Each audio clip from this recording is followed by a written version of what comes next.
Разговаравме за иднината и кога разговараме за иднината, тешко е да најдеме разлика. Меѓутоа да дојдеме таму ни треба да ја надминеме актуелната разлика, разликата околу името. Задачата не е лесна, ова практично е втората вистинска средба за која што разговаравме за сите суштински елементи.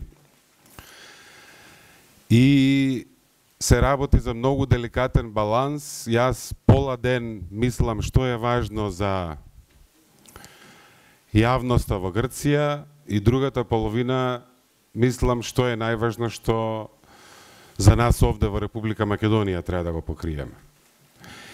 И ако едно мало чекорче се направи во еден правец, целата равенка се поместува. Прашањето трае долго, се обидуваме да изградиме доверба, да објасниме, да информираме. Мислам дека уште има предрасуди. Мислам дека и од другата страна, се надам дека Никос тоа ќе го потврди, има вистинска желба ова да се надмине, на начин што нема да понижи никого, а ќе ги отвори вратите за еднината. Најлесно од се е да не се допираат вакви прашања, што се долго време проблем, меѓутоа тоа не помага. И затоа ќе продолжиме, како што знаете и како што беше најавено, идната недела ќе повториме, повторно ќе го отвориме прашањето заедно со медијаторот. Ќе имаме многу повеќе, бидејќи ова денес е меѓу другото и билатерална посета. Таму ќе бидат разговорите само за ова прашање. И ако има потреба, се разбира, ќе се договориме уште еднаш да се видиме, па и повеќе пати, додека не најдеме некој начин да ги поместиме работите напред. Добро е што сум правник. Мислам дека тие членови во нашиот устав ги уредуваат надлежностите во меѓународните односи. И членот 119 определува кој подпишува меѓународни договори во името на државата. И вели, по правило тоа го прави председателот, а може тоа да биде и владата. Не мислам дека е тоа некој член што баш директно навлегува во ова прашање, така што не знам колку е мудро од моја страна да одам во правец на она што вистина го прашувате во детали.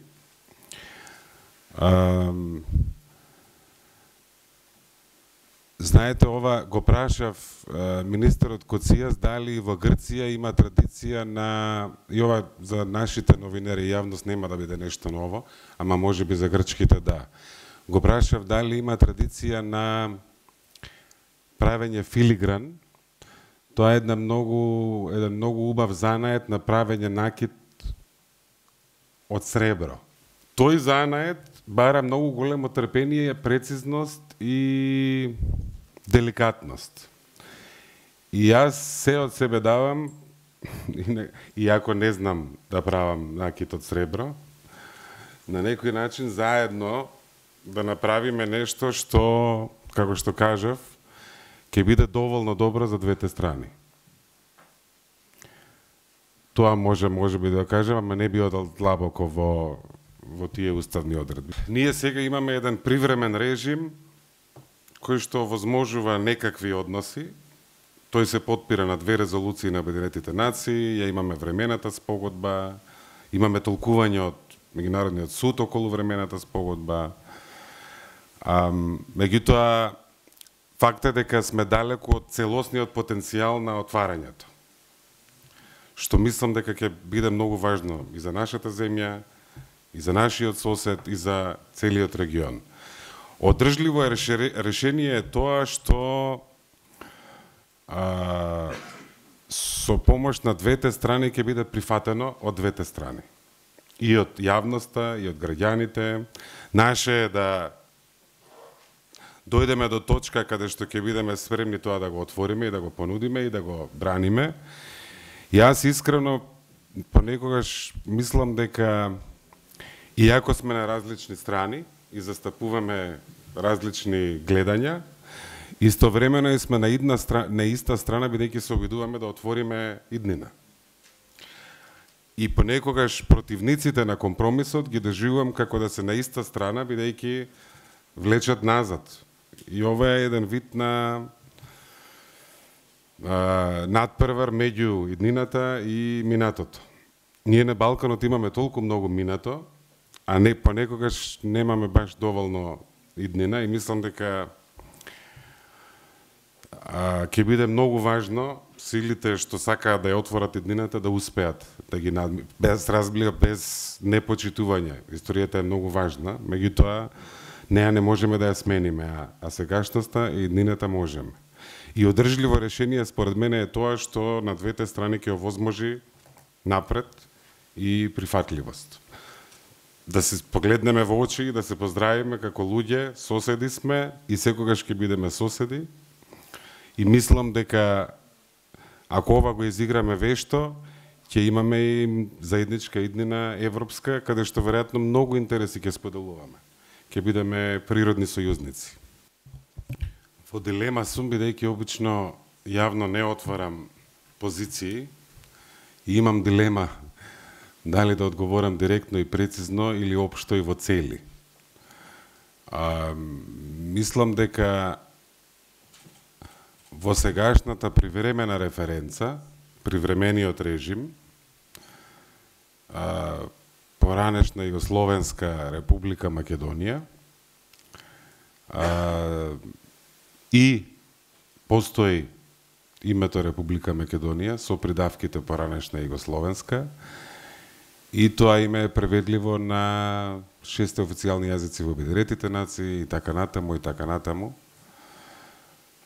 Мислам дека тука тешко ми е својот народ да му кажам дека бидејќи ние сме народ по тоа име, иако мислам дека идентитетски различни работи разбираме кога ќе се каже Македонија во Грција и кога се каже Македонија во нашата Македонија, во Република Македонија. И многу е, не може да се каже дека сложено име со некаква одредница која што го содржи зборот Македонија, малку е тешко да се аргументира дека тоа е ако имаме еден збор.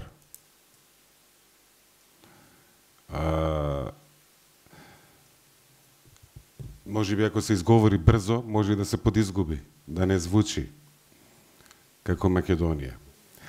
Така што мислам дека е тоа тежок аргумент и за мене може многу аргументи да најдам да објаснам зошто тоа не е веројатно најдобриот правец. Ама се разбира, може би Никос ќе има различно мислење. За мене многу е важен овој момент, многу е важно дистинкцијата што се обидуваме да ја најдеме да биде достоинствена и да не направи некаков посебен случај од ова. Мора да имаме, да најдеме начин да можеме да се поздравиме, да излеземе од овој спор со исправени глави.